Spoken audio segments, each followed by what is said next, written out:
ताजा खबर के दर्शकों का स्वागत है, देशवासियों का स्वागत है, भारतवासियों का स्वागत है। हम ज्ञानेश्वर जी की बात करते हैं। अगर आपने वो गाना सुना हो, जोत से जोत जलाते चलो प्रेम की गंगा बहाते चलो, तो उन्हीं के ऊपर आधारित एक फिल्म का ही वो गाना है। फिल्म का नाम भी संत ज्ञानेश्वर है।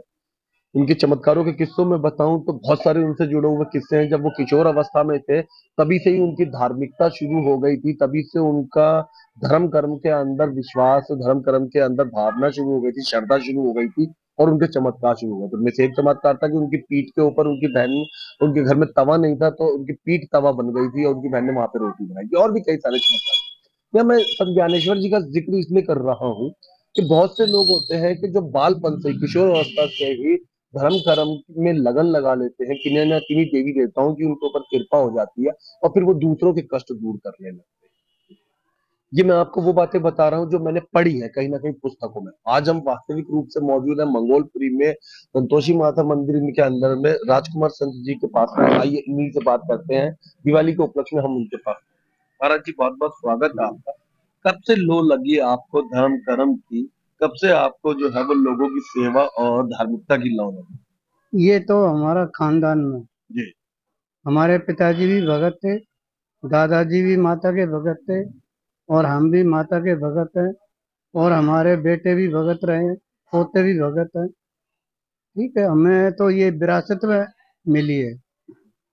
हम शुरू से ही हमारा खानदान कपड़ा बुनना और माता की सेवा करना। बहुत अच्छा, बहुत हम्म, अच्छा। हम्म। इस मंदिर जिसमें हम बैठे हुए हैं, संतोषी माता मंदिर, मंगोलपुरी एक्स ब्लॉक है, ये कितने साल से स्थापित है? ये 77 से सन स्थापित है। 77 से? हाँ, अच्छा। 77 से स्थापित है। और काफी टाइम होगा जब मंगोलपुरी क्षेत्र में। अच्छा। हाँ। और जब से हम पब्लिक की सेवा कर रहे हैं, माता की सेवा कर रहे हैं। और पब्लिक जो भी आती है, उनके दुख दर्द में हम, जो भी हमारे को गुरु महाराज ने, माता रानी ने ज्ञान दिया, उस पर हम विचार भी करते हैं। और लोगों को समझाते भी हैं, भाई आप लोग ठीक हो जाओगे, विश्वास रखो, डॉक्टर से दवाई लो और अपने परहेज रखो और माता पर श्रद्धा रखो, ठीक हो। मुझे आपको बताते हुए बड़ी प्रसन्नता हो रही है कि इस मंदिर में, संतोषी माता मंदिर में, जो दिल्ली के मंगोलपुरी क्षेत्र में है, देश का 32 राज्य है। 32 राज्य में से कोई ऐसा राज्य नहीं है जहाँ के नागरिक यहाँ आते नहीं। मध्य प्रदेश, आसपास के राज्यों को ही पहले शुरू करते हैं। पंजाब, राजस्थान, यूपी, मध्य प्रदेश, और थोड़ा सा और आगे की तरफ चल दें तो हम महाराष्ट्र वगैरह से, कई अलग अलग राज्यों से लोग यहाँ पर आते हैं। जिसको भी ये पता चलता है कि जी इस मंदिर में जाने से हमारे किसी जानकार की समस्या दूर हो गई, तो वो अपने आप ही आप श्रद्धावश यहाँ आता रहता है। आपको मुझे ये बताते हुए प्रसन्नता हो रही है कि जिनकी संतानें नहीं होती, जिनके घरों में बच्चे बहुत बड़े हो गए, उनकी शादियां नहीं होती, या किसी वजह से रोग कोई ऐसा है जो लंबे सालों से पीछे हुआ पड़ा हुआ है, या किसी के घर में महिलाएं बड़ी अजीबोगरीब हरकतें कर रही हैं, और वो अजीबोगरीब हरकतें करते हुए कई साल हो गए, वो शांत नहीं हो रही। इस तरीके की चीजों को शांत करना, ये सारी चीज। अच्छा, इतनी सारी बातों के बावजूद मैं आपको बता दूं, इतनी धार्मिकता, इतने चमत्कार रूप से यहाँ ठीक होते हैं। राजकुमार भगत जी के विषय में बता दूं कि इनके लगभग कई सारे रिश्तेदार, इनके खुद के परिवार के लोग, इनके पोते, इनके लड़के वगैरह, इनमें से आधे से ज्यादा वकील हैं और कुछ डॉक्टर हैं। कई, ये नहीं कि सिर्फ एक एक चोला पहना और लोगों की समस्याएं दूर करने लगी। ये समाज में एक प्रतिष्ठित व्यक्ति हैं, जिनके परिवार के लोग बड़े उच्च शिक्षित और यूनिवर्सिटियों में गए हुए और अच्छे खासे ओहदे पे, डॉक्टर, वकील वगैरह इत्यादि पर हैं।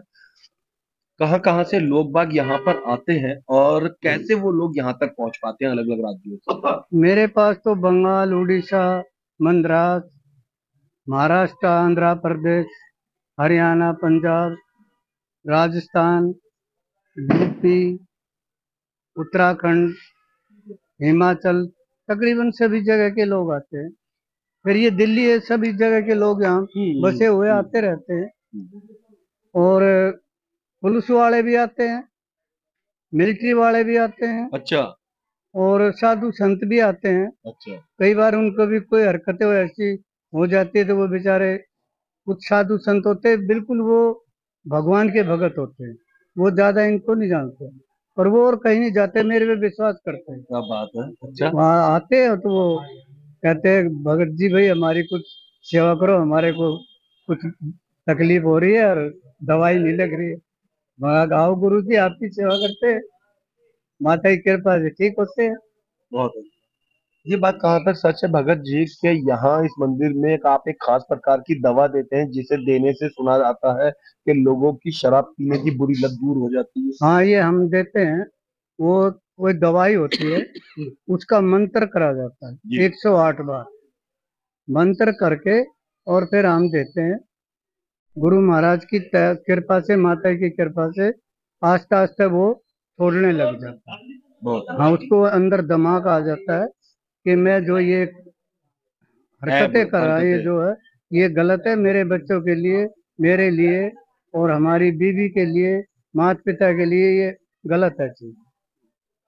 बहुत अच्छा। अच्छा गुरु जी, इस समय में भगत जी दिल्ली क्या देश भर के अंदर दीपावली उत्सव मनाया जा रहा है। दीपावली, गोवर्धन पूजा, विश्वकर्मा डे, भैया दूज, सभी। तो कुछ लोग सारे नहीं, आमतौर पे इस मति भ्रम के शिकार हो जाते हैं जी। त्योहार है, खुशी का दिन है, तो जो है ठेके से विस्की लाओ और विस्की पियो और उसी से मतलब खुशी मनाओ। ऐसे में आप ये शराब पीने की ये जो त्योहारों में लत बढ़ रही है उस पर क्या कहना चाहते ये मेरे हिसाब से गलत है, हैं? क्योंकि ये जो दीपावली है ये दीपों का उत्सव है, और इसमें ये दो तीन चीजें, मांस मिद्रा और नशीली पदार्थ चीजें, ये इसीलिए त्योहार बनाए गए हैं ताकि लोग कुछ दिन के लिए इनसे बच जाएं।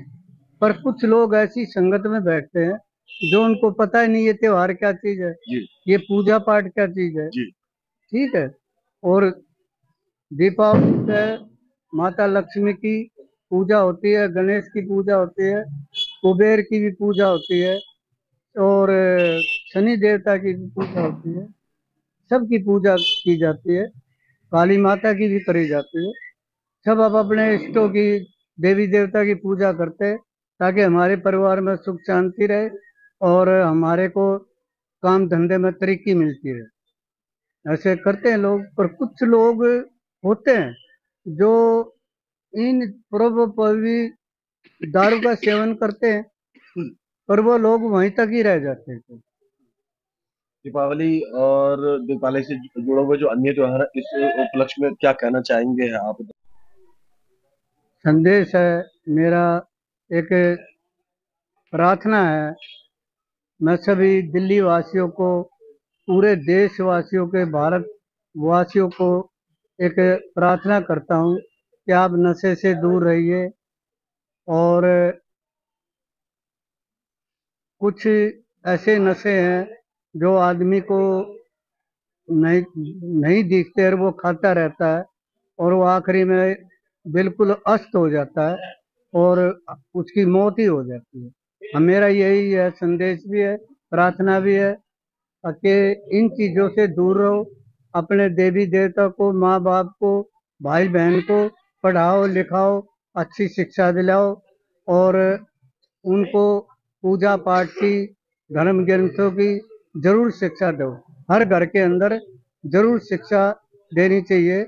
कोई इनको किताब ऐसी घर में रखो, धार्मिक हो, जिससे हम पढ़ने से कोई शिक्षित बने। बहुत बहुत आपने अपना अनमोल समय दिया उसके लिए बहुत बहुत धन्यवाद।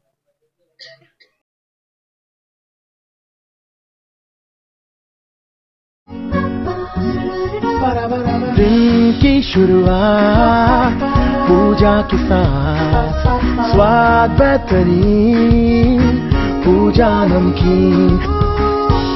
शुद्ध मूंगफली तेल से निर्मित, मजे से खाइए, शाम से खिलाइए पूजा नमकीन।